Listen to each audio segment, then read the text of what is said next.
Em Atos, capítulo 2, versículos de número 41 até o 47. Atos 2, 41 até o 47.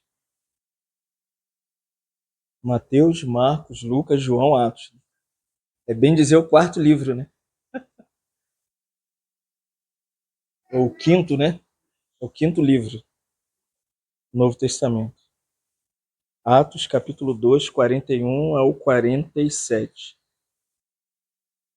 Então, os que lhe aceitaram a palavra foram batizados, havendo um acréscimo naquele dia de quase 3.000 pessoas.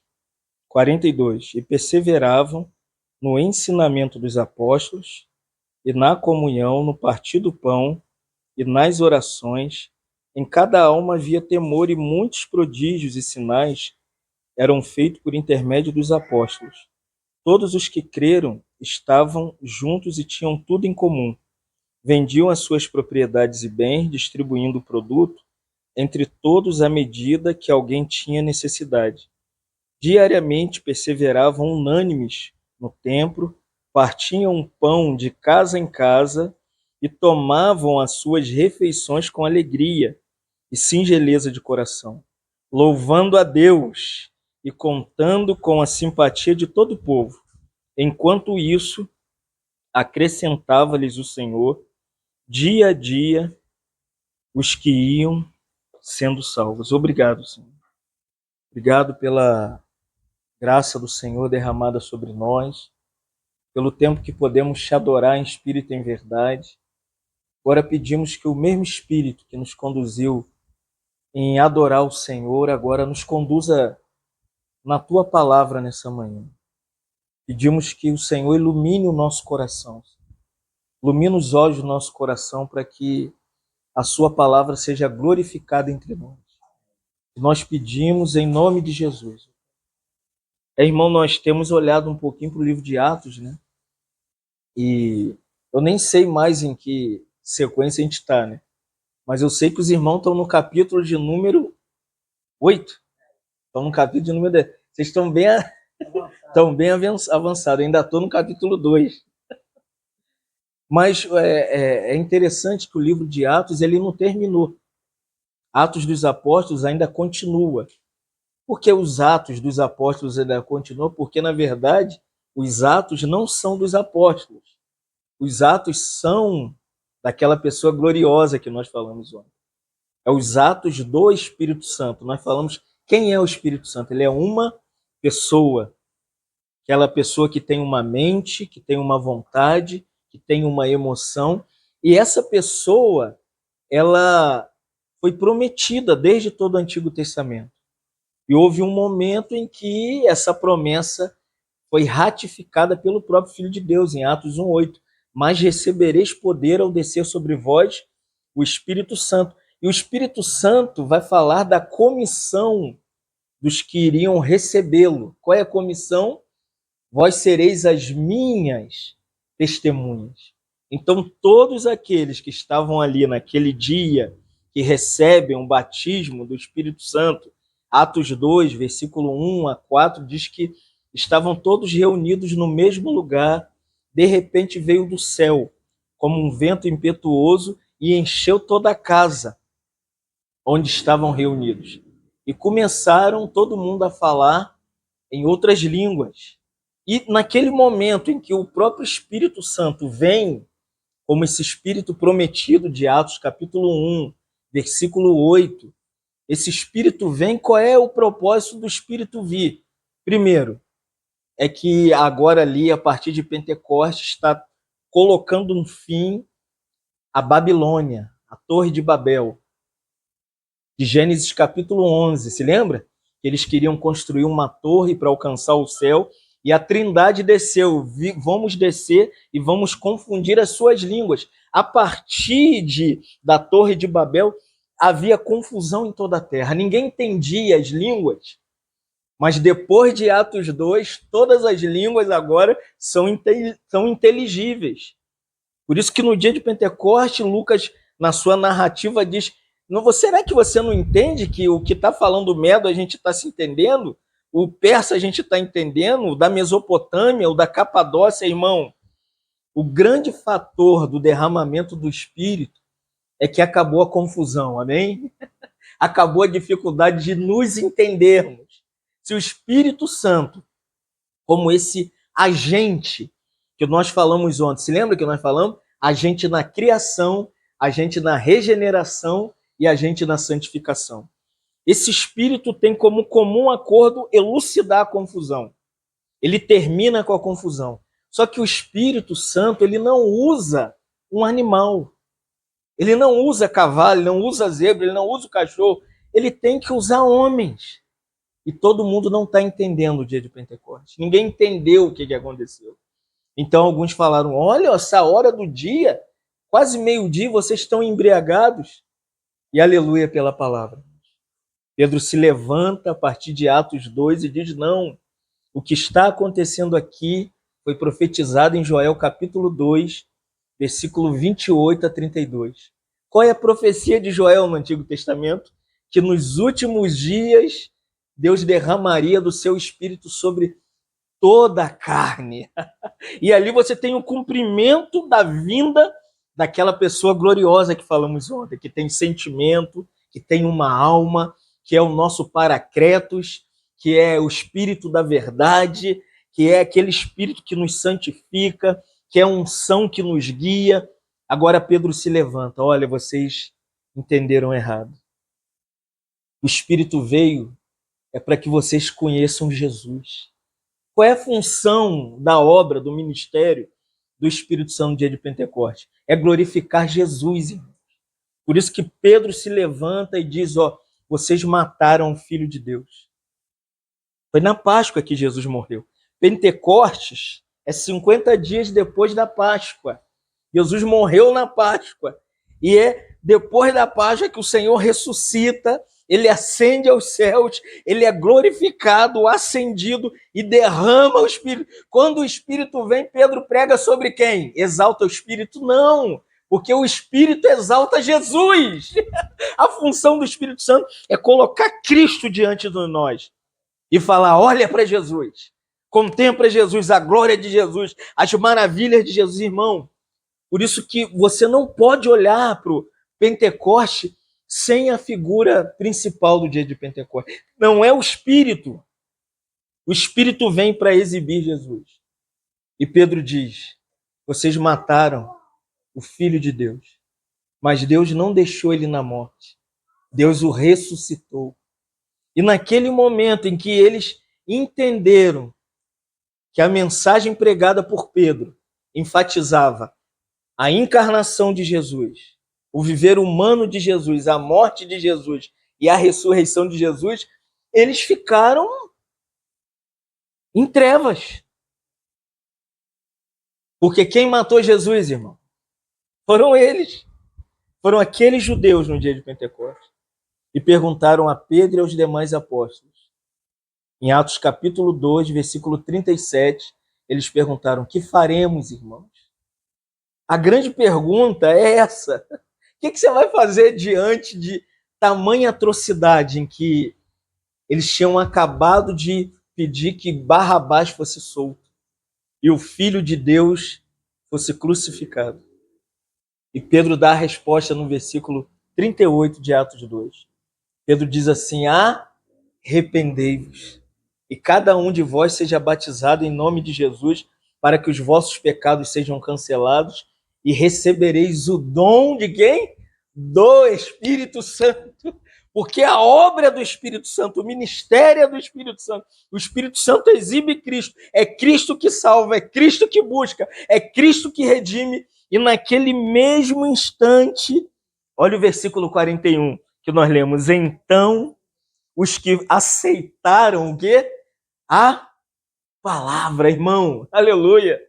Crer no Senhor é aceitar a palavra.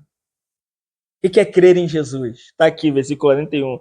Então, os que aceitaram a palavra foram batizados, havendo um acréscimo naquele dia de quase 3.000 almas. O que é isso aqui? Aqui você tem o nascimento da igreja. A pergunta, como que a igreja surge? Fala, Silvano. Como que a igreja nasce? A dica tá aí. Como que é? Hã? Aleluia! Como que a igreja nasce? Quando crê na palavra. Creu na palavra, crê na palavra, a igreja nasce. Creu, irmãos. Naturalmente, a igreja nasce porque quando você crê na palavra, é porque o Espírito Santo começou a operar no coração daquelas pessoas. Não sei se você percebeu, o texto diz, eles aceitaram a palavra. Interessante, né, irmão? E por que hoje tem que aceitar Jesus? Não é aceitar Jesus, você tem que receber a palavra. Não é aceitar Jesus, não, irmão. Tá aqui a dica, é aceitar o quê? A palavra. Então, receber a palavra, na palavra você tem o Espírito e tem Cristo, amém? Aceitei a palavra. Quem que vem embutido a palavra? Vem quem? O Espírito de Deus e Jesus Cristo. Isso é ser salvo.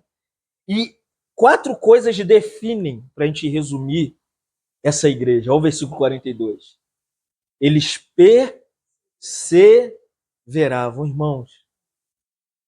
Acredito que o chamado para a gente é continuar. A palavra grega para perseverança é dar continuidade àquilo que você começou. Não é assim quando você tem filho? Você deixa o filho depois de 2 anos, 3 anos, 4 anos, você vai cuidando, né, Madá?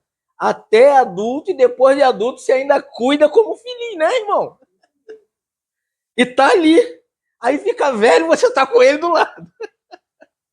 Porque, irmão, perseverar é dar continuidade ao cuidado, a permanecer cuidando, a permanecer acompanhando. Irmãos, perseverem, amém? Continua, não para não. Ah, é um pouquinho, é um número reduzido, irmão. Aqui tinha só 3.000. É muitos irmãos, né? Mas o chamado era perseverar em quê? Em que eles perseveravam? Não era na reunião da igreja. Não era nem na comunhão. Não era nem no partir do pão. Isso vem depois. Não era nem nas orações. A primeira maneira de você permanecer firme naquilo que você tem como cristão, olha como Lucas diz, é no ensinamento dos apóstolos. A verdade é, o que é o ensinamento dos apóstolos? Você já se perguntou o que é o ensinamento dos apóstolos? Os apóstolos, eles estiveram com Jesus quantos anos? 3 anos. Durante os 3 anos, Jesus treinou os apóstolos. Mas como entender o ensinamento dos apóstolos? Eu quero mostrar para vocês. Se lembra de Mateus capítulo 4, quando Jesus é tentado pelo diabo, levado pelo Espírito para o deserto para ser tentado, e Jesus vence o maligno como? Com a palavra. Olha, lindo, né? Está escrito. E Satanás também usava a palavra. Incrível, né? O Senhor usava a palavra e Satanás também usava a palavra. E o Senhor usava a palavra e Satanás usava a palavra. Depois que ele vence Satanás, veio os anjos do Senhor e o serviram. Depois da tentação, Mateus capítulo 5, é a primeira menção do ensinamento de Jesus. Jesus pega os discípulos e sobe no monte alto e começa o sermão do monte. E Mateus diz, a partir de então, começou Jesus o seu ensinamento. Qual é o ensinamento de Jesus, irmãos? Bem-aventurado! Jesus começa a ensinar, olha, isso aqui é algo que tem... Abre em Mateus 5, para a gente só vamos dar um giro por cima dele. Mateus 5, você tem que entender o que é o ensinamento apostólico. É o que eles aprenderam a partir do Sermão do Monte. Então, a primeira bem-aventurança é no versículo de número 3. Bem-aventurado, primeiro ensinamento de Jesus. Tem que ser felizes os humildes de espírito, porque deles é o reino dos céus. Primeiro ensinamento, vocês têm que ser vazio. Sai de tudo que vocês têm, todo o conceito da religião, tudo que vocês aprenderam no judaísmo. Larga tudo do passado, esquece, Madá. Esquece o ensinamento do outro grupo, dos outros conceitos, o que fazia, o que deixava de fazer. Jesus falou, esquece a religião judaica. Agora é tempo de vocês se esvaziar. É ser pobre. O que é um pobre? Já viu pobre com casa de praia? Não tem. Já viu pobre de Mercedes? Não tem. Pobre de espírito é não ter nada, absolutamente nada, para conter só o ensinamento de Jesus. Andar a partir de Jesus, viver com Jesus, entendendo Jesus, se movendo. Depois Jesus fala, bem-aventurado, agora é chamado para chorar. Bem-aventurado, felizes são os que choram, porque tem consolo, irmãos. Se esvazia, faz igual Neemias que nós lemos ontem no capítulo 9. Fomos nós que pecamos. Mas não pecaram e saíram, obedeceram o Senhor. Mas Neemias falou, vou chorar, Senhor, pelo povo. Ah, irmão, como a gente precisa desse ensinamento do Senhor. Esse é o ensinamento dos apóstolos. É a primeira vez que Jesus ensina. Tem que ser vazio, tem que chorar. Terceiro, no versículo de número 6, bem-aventurado, versículo de número 5, bem-aventurado os mansos. Você quer herdar a terra no milênio? Tem que ser manso hoje. Não briga não, amém, irmãos? Te afrontou, faz o joinha, ó. Ontem joinha, viu? É manso, irmão, ó. Joinha. Não briga não, irmão. Não entre em contenda. Esse é o ensinamento do Senhor para os apóstolos. Tem que ser manso. Se lembra que o Senhor fala em Mateus capítulo 11, versículo 28, que ele era manso e humilde de coração. Quer seguir o ensinamento de Jesus, que se tornou o ensinamento dos apóstolos, tem que baixar a cabeça quando for confrontado, quando te atacar. Olha só o versículo 6, bem-aventurado, feliz, isso aqui é o ensinamento que os apóstolos receberam. O que é o ensinamento de Atos 2,42? É o sermão do monte. Bem-aventurado quem tem misericórdia. Olha que lindo, porque alcançarão misericórdia. Irmão, tenha misericórdia das pessoas, amém? Não entra num campo de batalha, na briga. Lamentações de Jeremias, capítulo 3, versículo 23, Jeremias diz que as misericórdias do Senhor são a causa de não sermos consumidos, mas elas se renovam a cada manhã. O que é ser misericordioso? É receber misericórdia de Deus. E agora o nosso viver é um viver cheio de misericórdia para o outro. Para pessoas que não querem andar com a gente, para pessoa que fala mal da gente, que ataca a gente, irmão. O ensinamento de Jesus para os apóstolos é esse. Então, sendo esse o ensinamento, qual é o ensinamento dos apóstolos? É o sermão do monte, irmão. E Jesus continua, versículo de número 8, bem-aventurado, olha, aleluia, que ensinamento, irmão. Tem que ter coração limpo para ver Deus. Porque as pessoas não vê Deus. É porque o coração está sujo. Não vê Deus, irmão. Fica buscando Deus nisso, buscando Deus naquilo, atrás disso, atrás daquilo, irmão. O lugar de ver Deus é quando o coração é limpinho. Quando você abre seu coração e ora ao Senhor, Senhor, limpa o meu coração. O que é o coração? Muitos irmãos não falam do coração, não prega para o coração, quando o provérbio diz que o que você deve guardar é o seu coração, porque dele procede as fontes da vida. Jeremias diz que o Senhor esquadrinha o coração, porque ele conhece o nosso coração, porque o nosso coração não é um coração bonzinho não, irmão. Se lembra quando acusaram o Senhor de comer sem lavar a mão?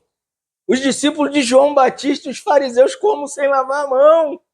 Ele falou, gente, o que contamina o homem não é o que entra, mas é o que sai, porque é do coração que procede às ações malignas que a gente estava conversando no café da manhã.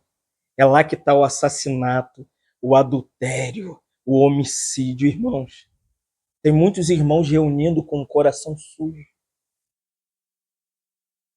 O coração está sujo.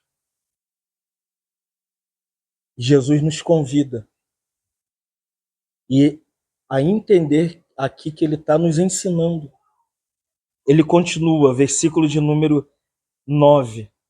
Bem-aventurado, olha agora, os pacificadores, porque você quer ser filho de Deus ou não? Amém? Quer ser filho de Deus? Tem que pacificar. Entendeu? A marca do filho de Deus, ele tem que viver em paz com todos os irmãos e todos na sociedade, em todos os lugares. Irmão, sai do campo de batalha. O que o diabo quer é a gente na guerrinha, na confusão, nos atritos, na contenda. Não, irmão. Paulo mostra em Romanos 5:1. Ele diz: justificados mediante a fé temos o quê? Paz com Deus. Aos Filipenses ele diz assim, que a paz de Deus seja o livre-arbítrio do seu coração. Se lembra na ressurreição, quando o Senhor ressuscita os discípulos presos dentro de casa, a primeira coisa que o Senhor faz quando entra naquela casa, o Senhor nem bateu na porta, o Senhor passou pela parede, chegou no meio onde os discípulos estavam temerosos, que Jesus acabou de ser morto. Eles falaram, também nós vamos ser mortos. E Jesus falou, qual é a palavra? Shalom! Jesus usou aquela famosa palavra hebraica, shalom, traduz, sejam prósperos, tenham saúde, tenham vitalidade, tenham coragem. Paz é isso, irmãos. E paz é um atributo da filiação, tá aqui. Como que eu sei que nós somos filhos de Deus? É que no meio dessa ataque todo, nós estamos fazendo um joinha. Nós estamos amando as pessoas. Porque é o nosso chamado, irmão. Nós não fomos chamados para ficar brigando, discutindo, arrazoando. Nós somos chamados para seguir o ensinamento de Jesus, que é o ensinamento dos apóstolos. E perseveravam no ensinamento dos apóstolos. Qual é o ensinamento dos apóstolos? Mateus 5, versículo 3, 4, 5, 6, 7, 8, 9 e agora o versículo 10. Aqui está a essência do ensinamento. Quer ser feliz? Olha aqui. Não é pare de sofrer, não, irmão. É seja perseguido, seja morto, perda a vida. A gente ainda não chegamos no extremo, irmão. Levar tapa no rosto, cuspir na gente, xingar a gente. Mas Jesus nos convida para o seu discipulado, para o seu ensinamento, que é o ensinamento dos apóstolos. Qual é o ensinamento apostólico? Felizes os perseguidos por causa da justiça, porque deles é o quê? O reino de Deus. Quer entrar no reino? Como John Piper diz, abraça a perseguição, o sofrimento, a perda, o ataque. E Jesus continua, bem-aventurados sois, versículo 11, quando por minha causa vos injuriarem e perseguirem, e o quê? Mentindo. A perseguição tem um elemento muito peculiar. Mentira. Fica tranquilo, irmãos. Quem é o pai da mentira que Jesus chamou em João 10? É o diabo. Ele falou que ele nunca permaneceu na verdade. Jesus cita, ele relaciona mentira com homicídio. Ele é assassino. Desde o início. Mas ele não matou ninguém, mas ele está por trás do assassinato da reputação, do caráter das pessoas, fala mal, aponta. Irmão, quantos irmãos mentiram sobre os outros e mataram as pessoas? Tem irmãos que não podem ver os outros irmãos, porque estão mortos. Você lembra que eu falei ontem? Chamado para as 7 igrejas de Apocalipse 2 e 3 é justamente esse, irmão. É o quê? Arrependei-vos. Porque quantos mataram a reputação dos outros por causa de posição, por causa desse negócio chamado igreja, por causa desse negócio de comunhão, irmãos. E Jesus nos ensina aqui que a mentira vem com a perseguição. E ele diz assim: vos disserem maldade contra vocês. Ele termina dizendo: alegrai-vos, aleluia, e exultai. Qual é o nosso chamado, irmão? Com o ensinamento que é de Jesus, que virou o ensinamento dos apóstolos, é que você vai ganhar uma recompensa, amém? Qual é o processo final em ser feliz? Feliz, feliz, feliz, feliz, feliz, feliz. Jesus diz: porque para você resta um galardão. Ele diz aqui: bem-aventurado, felizes, alegres, que exultam, porque grande é o vosso. Irmão, nossa recompensa não está aqui. Aqui para a gente é abandono, é mentira. Alguns irmãos vão ser até mortos, igual Jim Elliot, igual Atmani, igual Bonhoeffer. Talvez a gente não passe por um assassinato físico, mas quantos de nós, irmãos, nosso nome está na boca do sapo? Literalmente.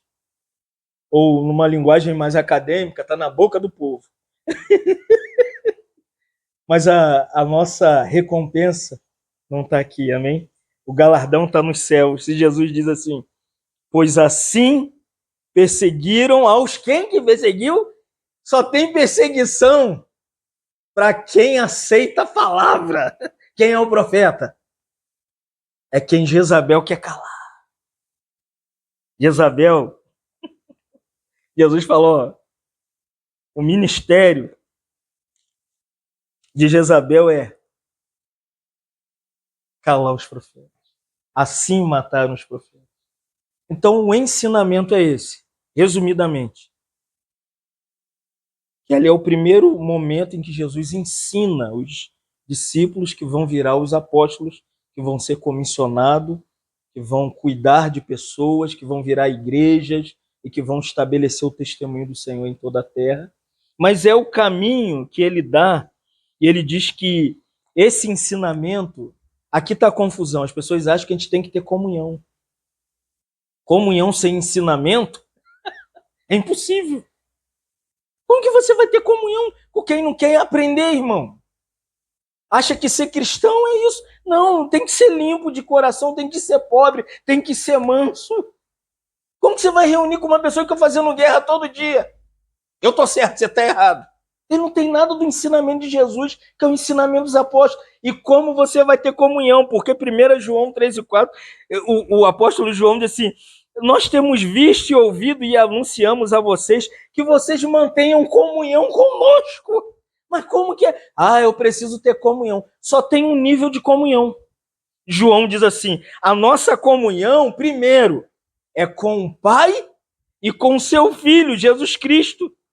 Irmão, primeira coisa que eu mantenho comunhão com vocês é porque eu sei que vocês têm comunhão com quem? Com o Pai. Conhecendo o Pai, o desejo do Pai, a vontade do Pai, o caráter do Pai, o plano do Pai, eu posso me relacionar com vocês, porque o Pai de vocês é quem? É o meu Pai. E a comunhão também é com o seu Filho. Aquele que se encarnou, que viveu, morreu, ressuscitou ao terceiro dia e está entronizado num trono de glória. Essa é a base da nossa comunhão. É o Pai e o Filho. A nossa comunhão não é naquilo que a gente acha. Dedê, eu acho que tem que ser assim. Vamos botar todo mundo a mesma camisa, azul. Dedê, se não tiver a camisa azul, nós não reunimos. Como, irmão? Nossa comunhão não está baseada em camisa azul.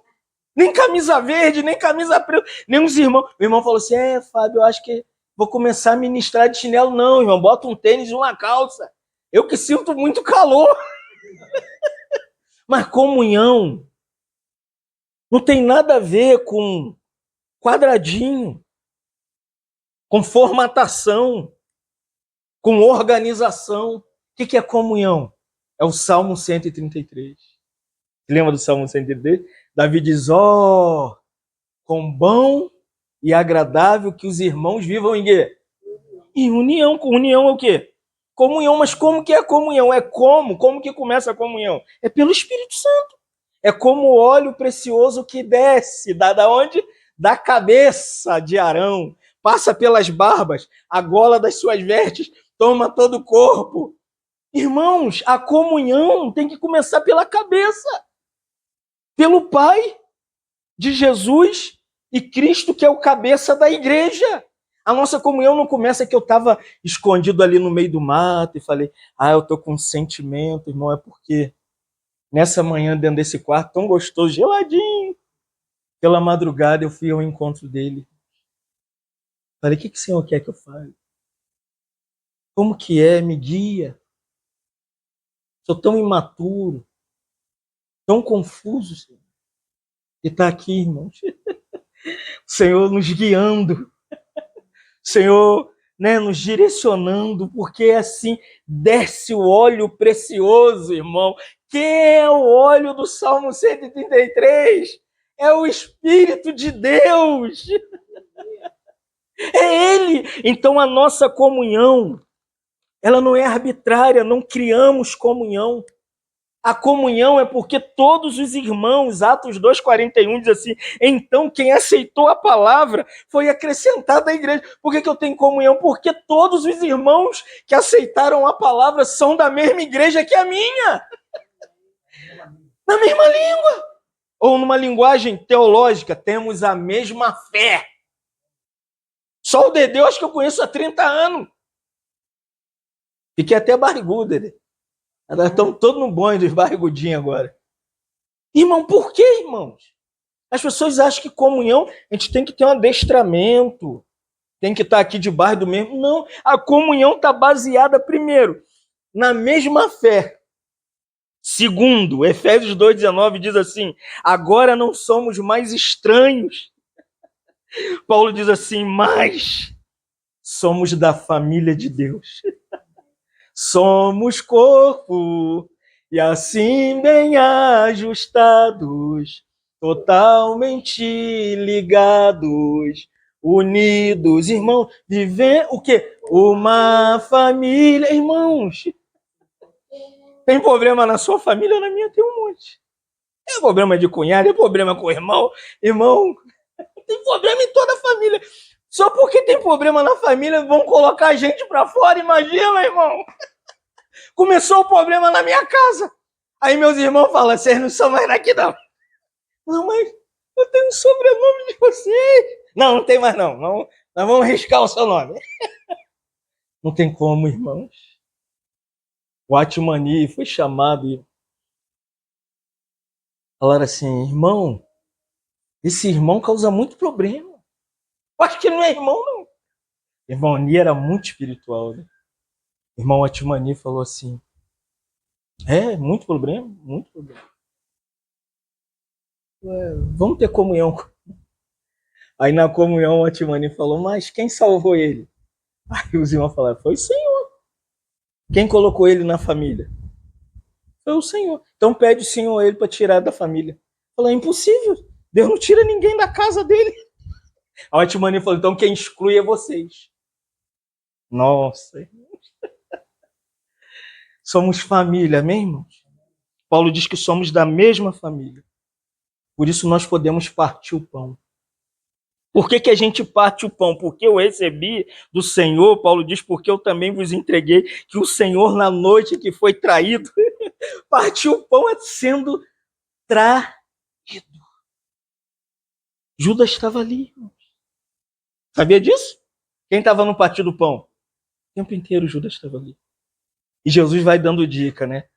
Aquele que colocar o pão no copo, esse é o traidor. Você imagina? Todo mundo com o cálice e o pão. Segura.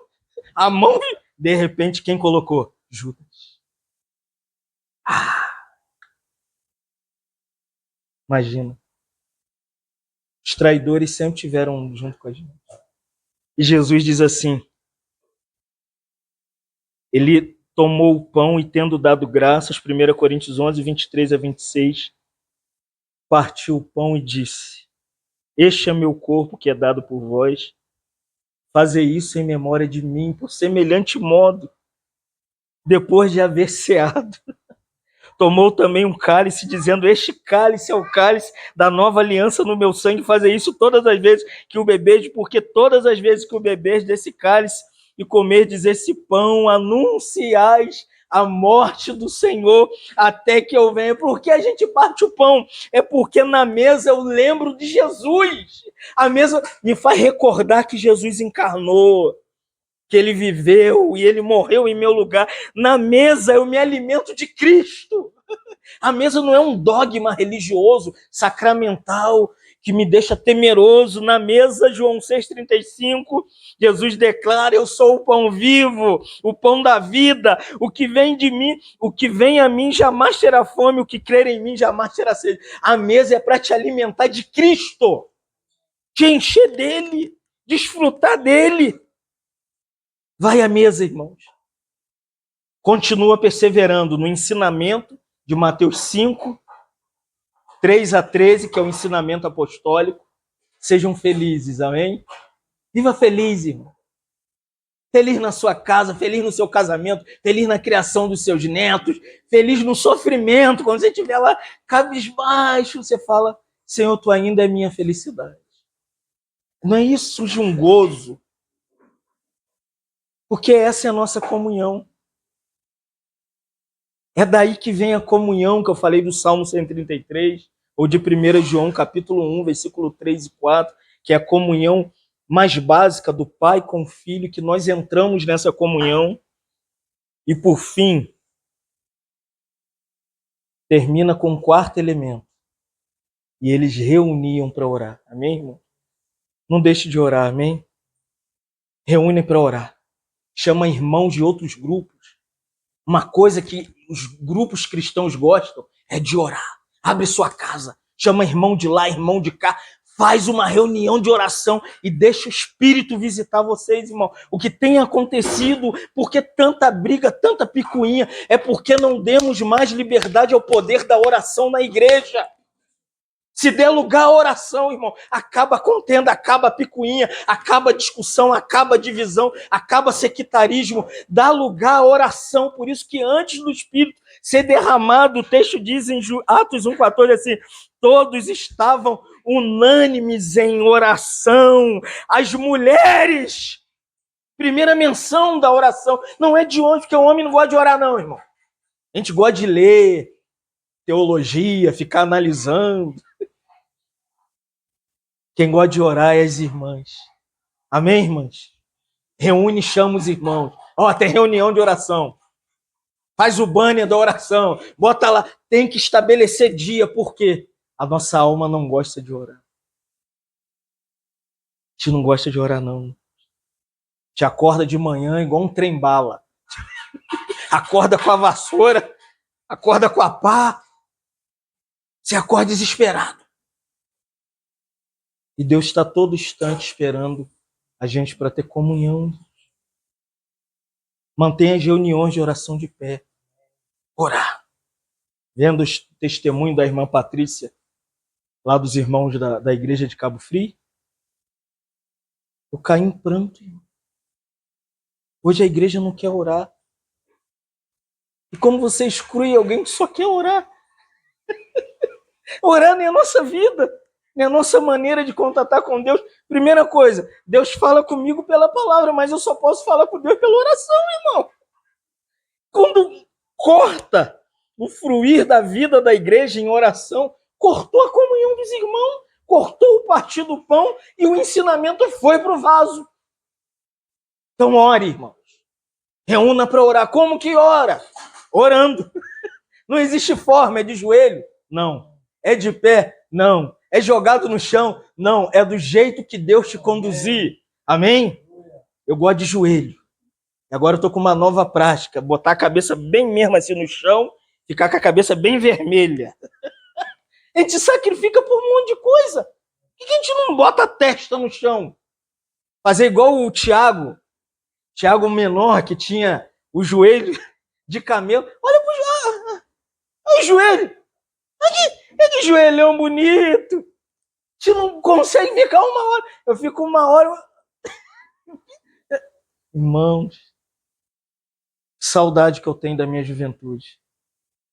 Ora, a coisa que os irmãos fazem é orar. Já viu? Você fica lá clamando, ah, Senhor, acaba. Os irmãos oram muito. Então, irmãos, isso movia a comunhão da igreja. A igreja vivia em comunhão. Todos os que criam estavam juntos. Atos 2, 44. Diz que o que é ser igreja? Quer ser igreja? Fica junto com o Dedê. Fica junto com o Darcio, a Silvana. Fica junto com a Madá, o Valério. Ser igreja, irmão, não é um lugar que você vai. Esquece isso. Ser igreja é ficar junto. Às vezes você pode ficar junto em pé na fila. Você pode ficar junto na padaria. Ontem nós ficamos juntos subindo para ligar a água. Ficamos juntos para tomar café. Ficamos juntos para almoçar. Daqui a pouco nós vamos sair dessa juntação e vamos nos juntar com os irmãos da Assembleia de Deus. O nosso negócio é ficar junto. Esse negócio de igreja, que é sistema. Se não tiver aqui, não está na igreja. Mas a igreja está aqui. O que é a igreja? A igreja, Atos 2,46, diariamente, eles partiam pão aonde? De casa em casa. A igreja é grupo junto nas casas, irmão. Vamos restaurar, nós esquecemos. Agora nós temos o nosso templo. Não tem nome de templo, nem cara de templo, mas é. Quem estiver ouvindo, aguenta. Aguenta! Que, irmão? Sutilmente substitui o lugar da casa do Dedê. Que está lá a irmã, que está os netos, os filhos. Foi assim que Belmiro ensinou os irmãos aqui. E lá em São Gonçalo, estou mentindo? Primeira menção que eu ouvi dos irmãos. É verdade. Eu vivia lá enclausulado um tempo na Maria Brígida. Dizia, mas não, aqui é comunhão. Não era, não. Se não tivesse lá, não estava na comunhão, não. Aí um dia eu falei, eu vou reunir com aquele grupo lá do Jardim Catarina. O irmão lá não é igreja, não, ele fica nas casas. Fica de casa em casa, sem igreja. Eu falei, ué? Mas Atos 2,46 nos diz que perseveravam de casa em casa, fazendo o quê? Comendo comida gostosa. Refeição aqui é comida mesmo. Refeição com alegria e coração puro, irmãos. Nós perdemos isso. Irmão, chega na nossa... A gente tranca o armário das comidas, esconde o bolo, esconde o pão. É aquele negócio assim, meio que denominacional na porta, né? Irmão, não, a comunhão não é hoje não, é quarta-feira. Tá aqui. Diariamente, de casa em casa, fazendo refeição, é igual a Madá. A gente tá naquele velho sistema, se lembra como que era? Senta aqui! Não, irmãos. Tem que ter Maria, mas também tem que ter Marta, também. Maria e Marta é a mesma pessoa. Maria prepara as refeições, prepara a mesa. Como a gente precisa restaurar, por fim, o versículo 47 diz assim, Atos 2,47. Isso é a igreja, amém, irmãos? O que é a igreja? Tem ensinamento. Isso que a gente está tentando falar. E as pessoas acham confuso. Isso é a igreja. Ensinamento, comunhão, a mesa e a ceia do Senhor, oração e vida comum diária. Como? Partindo do pão todo dia, um na casa do outro, com a mesa cheia de bolo, biscoito, café, leite. Acordei, eu falei, isso é igreja. Madá falou, vai levar o leite do Fábio. Eu falei, gente, isso é bom demais. Isso é igreja, irmão. Igreja está preocupada com o café da manhã, com o outro que acorda. Tá lá, preparou um negócio para os irmãos, estão esperando a gente. A casa tá lá, irmão. Os irmãos estão de saco cheio do templo. Pensa que não, mas estão. É aquele negócio formal, com a roupa do culto, a Bíblia do culto, sapato do culto, a gravata do culto. Irmão, chega! Diz aqui, versículo 47, que Dedê nos conduziu louvando a Deus, nem evangelizava. O povo era simpático. Contava com a simpatia do povo, o povo falava, povo legal para viver essa turma aí da igreja. Hoje as pessoas não querem nem se aproximar da gente. Já viu? Você fala da igreja, não. Mas aqui diz que eles louvavam a Deus.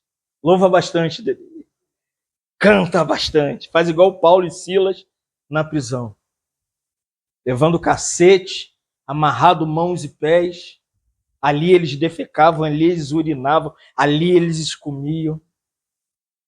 Mas pela madrugada eles falaram, vamos cantar ao Senhor. Louvar a Deus é no meio do sofrimento, Dedê. É no meio da miséria, Silvana.